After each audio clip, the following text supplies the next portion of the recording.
नए साल के पहले 2 दिन रूस ने यूक्रेन पर ताबड़तोड़ हमले किए हैं। दावा ये भी किया जा रहा है कि यूक्रेन कमजोर पड़ रहा है। रूस यूक्रेन युद्ध की खबरों में बात करने वाले हैं। क्या इस साल दोनों देशों के बीच सीज फायर हो जाएगा या रूस के सामने जेलेंस्की की सेना सरेंडर कर सकती है?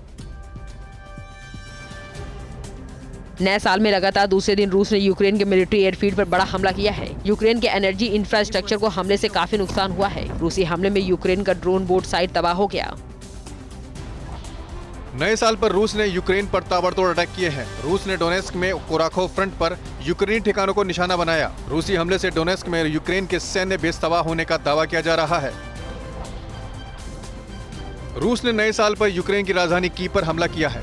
हमले में जेलेंस्की के दफ्तर को निशाना बनाया गया था। रूसी ड्रोन के दफ्तर के नजदीक गिरने का दावा किया जा रहा है। हमले में कीव के नेशनल बैंक को भी भारी नुकसान हुआ है।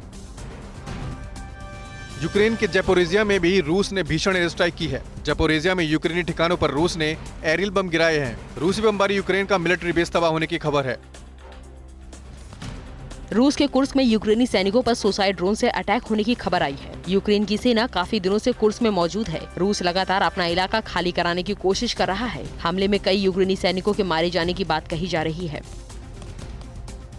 जर्मन पब्लिकेशन डाई बेल्ट ने अपनी रिपोर्ट में बड़ा दावा किया है। रिपोर्ट में कहा गया है कि यूक्रेन की सेना रूसी हमलों से बेहद कमजोर हो गई है। 2025 में जेलेंस्की की सेना सरेंडर कर सकती है, यानी एक विकल्प यूक्रेन के पास बचा है।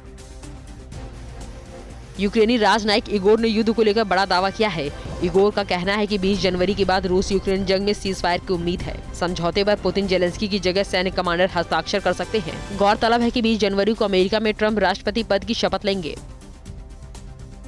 यूरोप में रूस की गैस सप्लाई रुकने से हड़कंप मच गया है। दरअसल रूसी कंपनी गजप्रोम की यूक्रेन के रास्ते यूरोप में गैस सप्लाई करने की डील खत्म हो गई है। मोल्दोवा स्लोवाकिया में सप्लाई रुकने से भारी संकट हो गया है।